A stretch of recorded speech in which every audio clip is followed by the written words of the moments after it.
You know what? I'm not being funny because there's that, I have that kind of Knight of Wands vibe about me.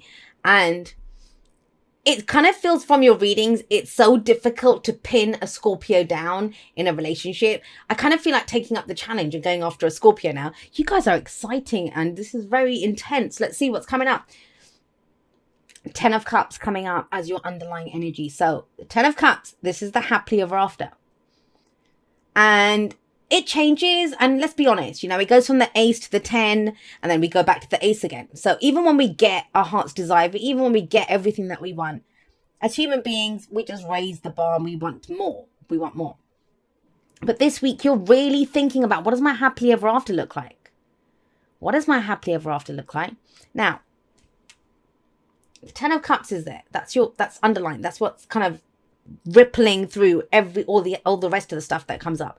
But what the focus is on, what's at the heart of this reading, is the King of Wands. Now that can be fire energy, so Aries, Leo, Sagittarius, but I'm not actually getting that. I'm getting it as you, especially at the heart of this. Now, yeah, of course, I mean, it's general, so it can go both ways, but whoever the King of Wands is, he's the pinnacle. He's reached the peak of his suit. And I say he, it can be he, she, whatever, right? He's confident. He's entrepreneurial. He pursues his passions passionately. Whatever he's trying to create, whatever he goes after it, he enjoys himself. He's all about having a good time. Now, there's something here. Either there's someone that you find very attractive, or there's someone that finds you very attractive, Scorpio. I want to say that because whenever the King of Wands comes up, where the King of Cups is the kind of ideal lover, the nurturing, the romantic, that idea. Whether you're into men, women, whatever, that's what the King of Cups represents. Now, the King of Wands, he is sexy and he's dynamic, but he's very attractive. He's that kind of person where you think, oh my God, this person's like almost too good for me. Like that kind of energy. That doesn't mean no one's too good for anyone. But when you get that sense like, wow, this person's something extra. And there's one of two ways it can go. And I'm just going to say it straight off the bat with the 6 of Wands there. That this is either about you stepping up and showing this person what it really means to shine.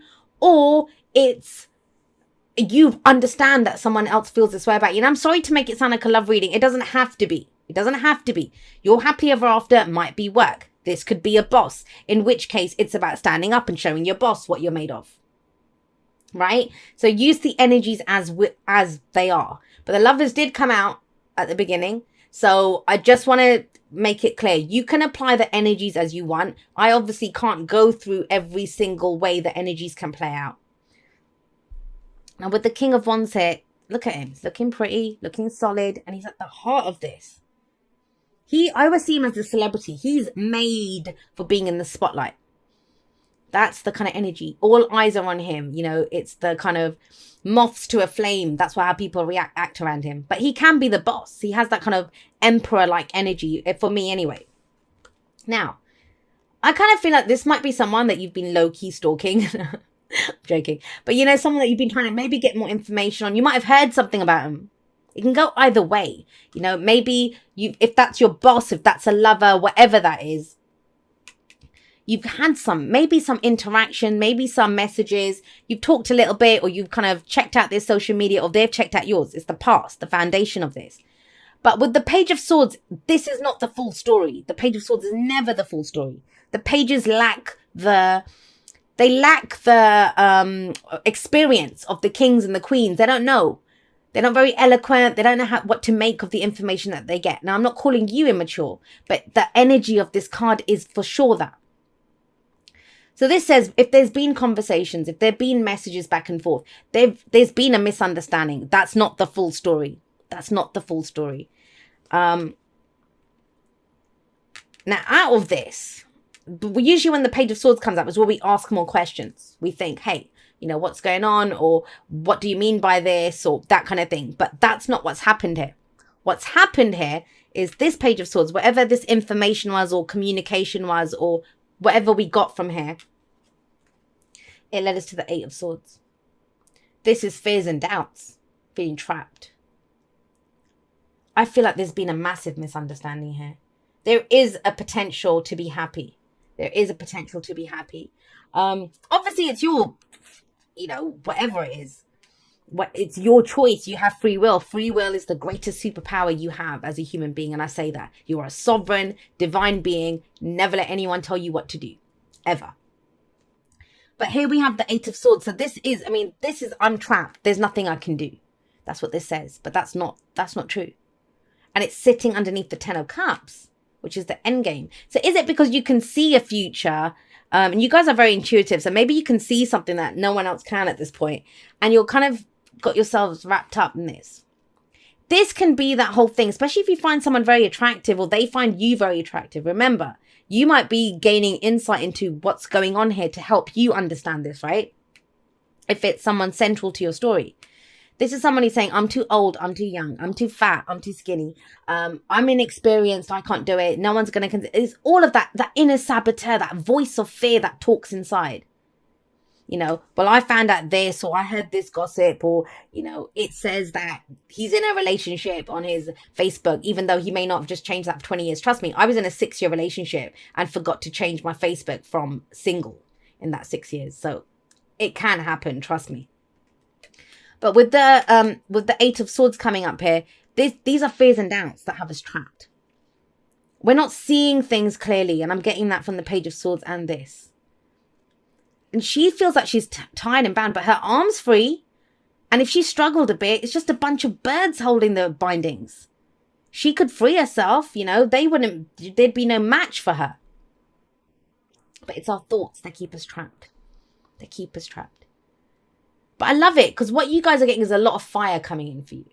And yet, I said the King of Wands is made for the spotlight, right? The Six of Wands is the spotlight. But have a look at this guy. Like, he gets up there, and the victory wreath is around this. Can you see the lion's got the victory wreath there? This is him standing up there saying, hey, look what I've done. Look what I've got. So I want to say this to you. If there's some of you that are crushing on someone and you think, oh, they're never going to go for me. Why? This says to be proud, to stand up there. If you're going for a job, go get yourself noticed. This is recognition. This is pride. This is standing up. I always get the impression that him and the lion climbed up there with the victory wreath, and it's like they're about to do an act, right? And it's like, hey, look at what we can do. But you have to say, look at what we can do. No one's going to notice this. No one's going to notice you with the Six of Wands. I always feel like that's the important part. Like, traditionally, this is that guy on the horse who's riding back through town. He's come home, right? And he has the parade, but he had to get up on the horse, hold the wand up and with the victory wreath and say, guess what? I won, guys, or I did the mission, or I won the war, or whatever he went to do. This is about getting the recognition that you deserve. So if it's someone that you think is attractive, you are just as attractive, if not more.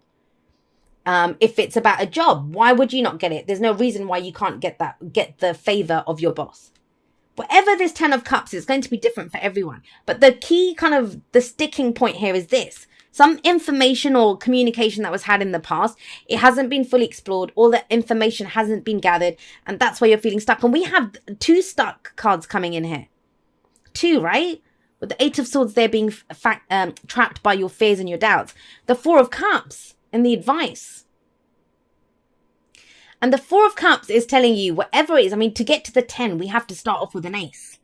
There's the Ace of Cups right in front of her. But she doesn't see it. Looking down, all she sees are 4 flowers. Please don't. Whatever this thing is, I kind of get the sense that something has caught your attention. A job, a person, a friend, a lover, a business owner, whatever it is. Someone's caught your attention. And it's linked to this. It's almost like you can see the future with this person or where it could lead.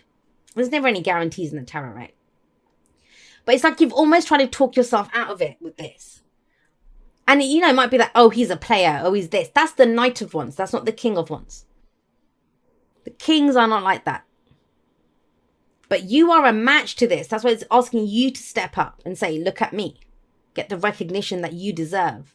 But you're not doing it because you feel stuck for whatever reason. You're feeling stuck. I'm going to get you a clarifier for that. 4 of Cups. And that's only because I'm nosy and I want to know what's going on. Because this is a great story. All right. Yeah. Just tell you to go for it. You got 2 victory cards there, Scorpio. What more do you want? 6 of Wands, the Chariot. So the 4 of Cups is where I'm stuck. There's nothing I can do. All I have is like, seriously, is that all I have? Those 3 cups? No. And that's what I love about this deck. She's turned her back on the options. Usually that person sits there looking at them like, you know, as if they're going to miraculously change in front of his eyes. This is apathy. This is boredom. I get the sense some of you might be reconsidering this because no other options. This is the one that caught your eye or whatever it is, right? And it's, you want that new happiness. It leads to this. You have to start off with the Ace of Cups to get to the 10. And it's right in front of you guys. But she doesn't see it. She needs to kind of stand up or look at it from the side or do something to understand what this is that's in front of her. So it is a change in perspective. And look at this. The Chariot. Balance your head and your heart and go for it. Victory through your own determination and efforts. Now, for some of you, if this kind of energy, and it kind of just feels like it is to do with someone else, but even if it isn't, even if it's about that, you know, to get your happily ever after, you have to go out there and be the celebrity. You have to go out there and be in the spotlight. You have to get the promotion and be the boss. There's still fears and doubts around this that, you know, maybe you heard that they're not hiring anyone. And now you're like, well, this is never going to happen. I'm never going to get my happily ever after. And it says, yes, you can. Stand up there. And it might be that because of that, you're considering other options now, looking at other companies, trying to date other people, whatever. And it's like, pick your destination and go for it. Because a Chariot is about the destination. And you know yourself, you've turned your back on those other options. You want that one. Go for the one you want, Scorpio. That's the one you deserve. I do love the Chariot card. And it is the card. Let's have a look. So there's Cancer here. We have fire energy, Aries, Leo, Sagittarius. But remember, the signs don't own the cards. They just lend their characteristics. Thank you so much to everyone that's been there with me. Whether this is the first video that you're ever watching of mine, or whether you've been there with me from before YouTube was even a thing in the Aquarian Insight world, because I've had my website for quite a few years now. Some of you followed me on there when that was all that I was doing. I'm so blessed that you guys are all a part of my journey, and totally and completely honored that you would make me and my messages a part of your journey. I never take that for granted. So I love you guys very much. I will see you next time, but that's all for now. Goodbye.